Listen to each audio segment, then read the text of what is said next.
Luto. Luto. Ito yung nadadagan. Ang kulit eh. Kanina pa siya nag-ano ay inaano ko nga eh. Tapos umaano yung lumalayo. Gumagalaga. Lagi yung nadadaganan eh. Ang ulo. Tignan mo naman, lagi naka ano sa dede ng nanay. Puro kain po eh. Siya pinakamatakaw eh. Lahat sila puro kain po eh. Hindi pa sila pwedeng punasan. Pwede na bang punasan yung mga ano? Oh, pinuwasan na kahapon. At saka yung ano niya, siya mismo naglilinis din. Iyo mo na eh. Ganyan talaga. Kanina nga eh, pinakain ko, nilabas ko. Doon nung nasa kaon pa siya, nasa karton. Ginawa niya, matapos kumain, pumunta rito, yung routine niya, umihi. Pagka-ihi, balik agad doon sa karton. Inanon niya talaga, sinisiksik niya yung sarili niya, tapos nahiga. Pinapadete niya. Nasungit ba siya? Hindi naman. Tsaka ito eh. Kahit kay ano, galit siya.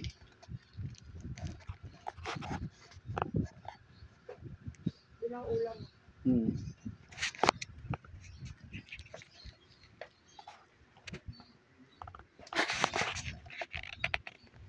Medyo hinihingal, kumukuha siya ng lakas. Malaki-laki tong crib na to. Crib ng bata to eh. Pero binili ng nanay ko para sa kanya. Para sa aso. Yung unang gumamit nito, si Enzo. Yung lalaking Maltese. Maltese Shih Tzu din yata yun. Tawag doon sa lahi niya.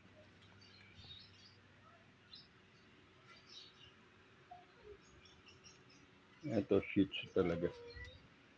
Si Monay.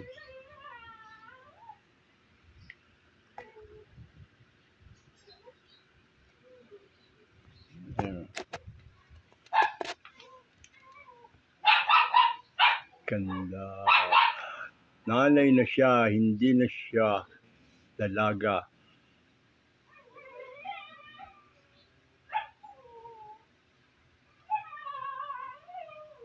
Ayan.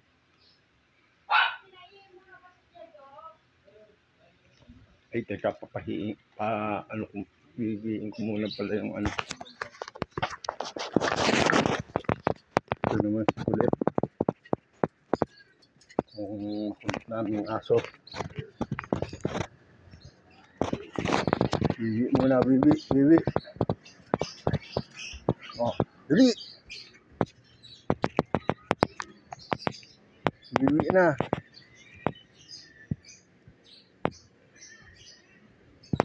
Yan ang routine niya every morning. Gustong gumala.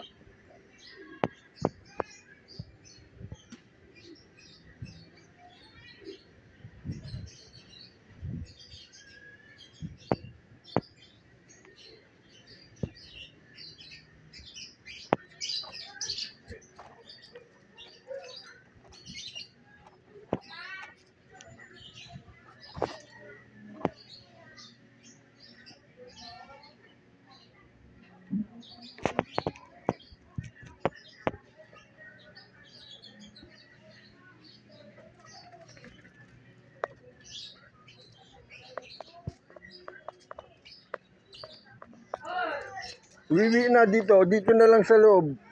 Ay, dito na lang sa ano. Magwiwi ka na. Tagal eh. Dali. Ayan. Pinigaan ng mga papi. Hulo.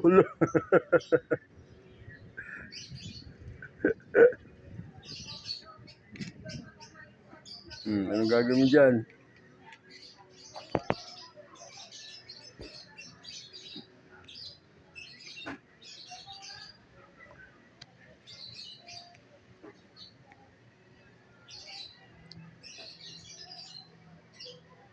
Teka, kunin ko muna si Enzo.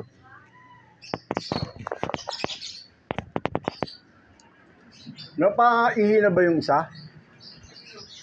Yun, si Enzo.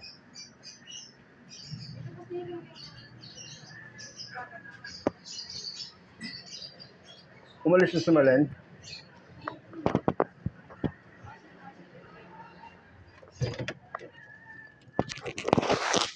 Here's Enzo.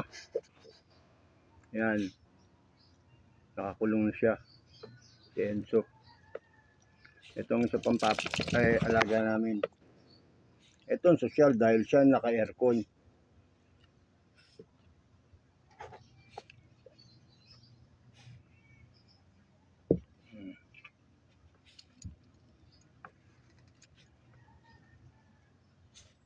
Yan, makikilala niyo lahat ng alaga ko. 3 sila. Okay, hanggang dito na lang muna.